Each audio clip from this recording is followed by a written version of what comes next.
बादशाह अकबर घुड़सवारी के इतने शौकीन थे कि पसंद आने पर घोड़े का मुंह मांगा दाम देने को तैयार रहते थे।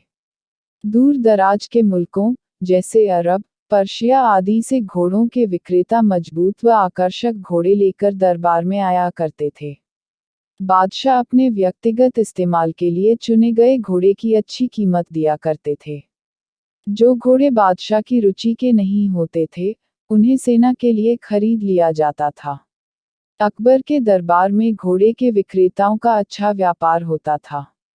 एक दिन घोड़ों का एक नया विक्रेता दरबार में आया। अन्य व्यापारी भी उसे नहीं जानते थे।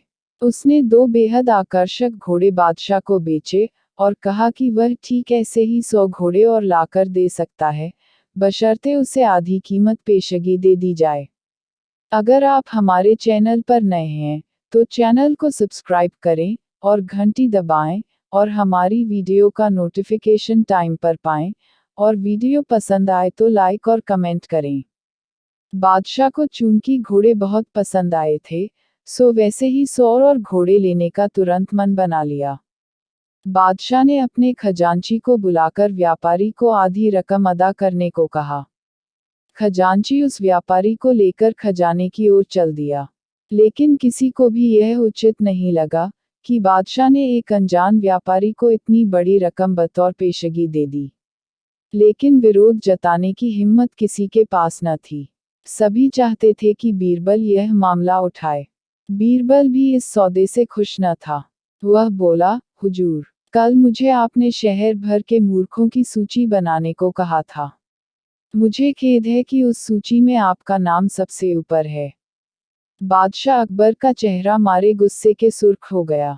उन्हें लगा कि बीरबल ने भरे दरबार में विदेशी मेहमानों के सामने उनका अपमान किया है। गुस्से से भरे बादशाह चिल्लाए, तुम्हारी हिम्मत कैसे हुई हमें मूर्ख बताने की? क्षमा करें बादशाह सलामत। बीरबल अपना सिर झुकाते हुए सम्मानित लहजे में बोला, आप चाहें तो मेरा सर कलम करवा दें, यदि आपके कहने पर तैयार की गई मूर्खों की फहरिस्त में आपका नाम सबसे ऊपर रखना आपको गलत लगे। दरबार में ऐसा सन्नाटा छा गया कि सुई गिरे तो आवाज सुनाई दे जाए। अब बादशाह अकबर अपना सीधा हाथ उठाए, तर्जनी को बीरबल की ओर ताने आगे बढ़े। दरबार में मौजूद सभी लोगों की सांस जैसे थम सी गई थी। उत्सुकता व उत्तेजना सभी के चेहरों पर नृत्य कर रही थी। उन्हें लगा कि बादशाह सलामत बीरबल का सिर धड़ से अलग कर देंगे। इससे पहले किसी की इतनी हिम्मत न हुई थी कि बादशाह को मूर्ख कहे। लेकिन बादशाह ने अपना हाथ बीरबल के कंधे पर रख दिया। वह कारण जानना चाहते थे। बीरबल समझ गया कि बादशाह क्या चाहते हैं।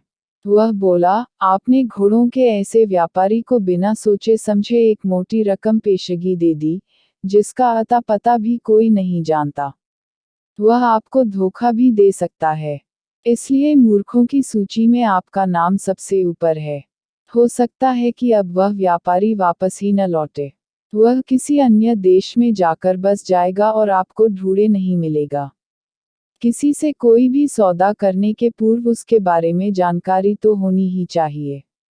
उस व्यापारी ने आपको मात्र 2 घोड़े बेचे और आप इतने मोहित हो गए कि मोटी रकम बिना उसको जाने पहचाने ही दे दी।